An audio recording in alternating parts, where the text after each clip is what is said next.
peach cobbler pound cake. Are y'all ready for this one? Yeah.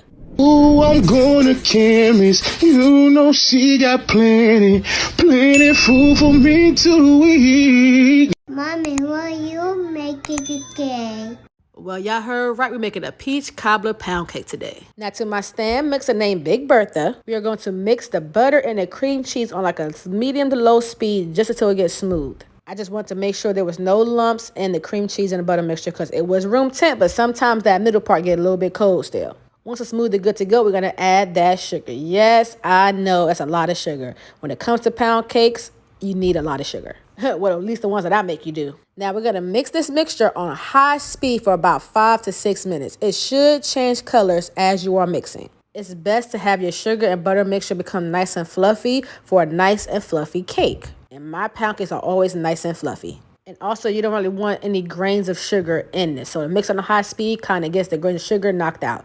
As you see, the color has changed to a brighter white and not as yellow anymore. If you have a hand mixer, it's going to take you a little bit longer, but it still get the job done. Now take you a flat silicone spatula and scrape down the sides. We're trying to make sure everything is incorporated nicely into this mixture. Once it got nice and fluffy like me, I went ahead and added some vanilla bean gel. I have become obsessed with this vanilla bean gel since I tried it a few videos ago. And the flavor is bussin'. Now, you know we use 6 eggs for this pound cake. That's what makes this pound cake so thick. 6 whole eggs, large at that. But before you add them, crack them into a separate bowl before you pour them in. Do not crack them directly over the cake batter because if a shell get in there while it's mixing, baby, it's lost.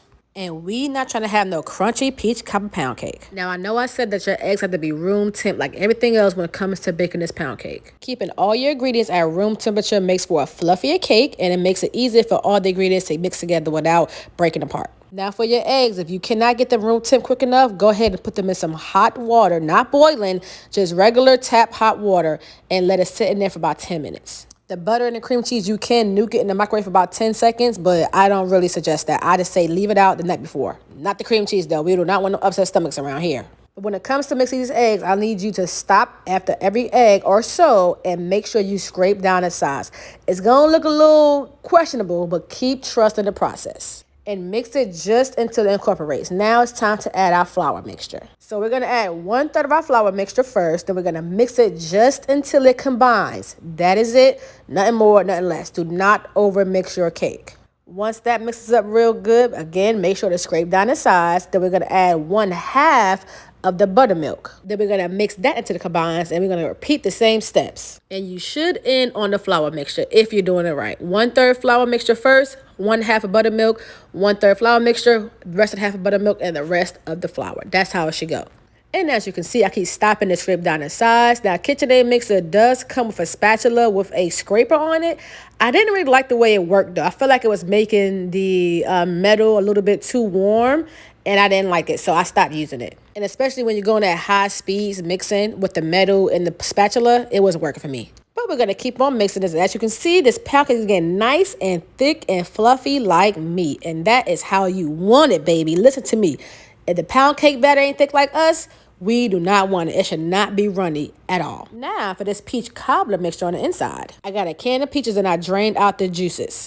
Then I got some white sugar, some brown sugar, and that vanilla bean gel I've been telling y'all about. I'll post a link to her website in the description below. And then we're just going to blend this smooth and creamy first for about a minute or two. As we all know, I do not like warm fruit, but if it's blended, I could do a little something with it. Now, it's going to look like baby food a little bit, but that's okay, It's going inside the pound cake. Now, since this mixture is liquidy and sugary, I added some flour. That way, when you bake it, it will not sink to the bottom of the cake. And don't be like me. Mix it first before you start blending it, okay?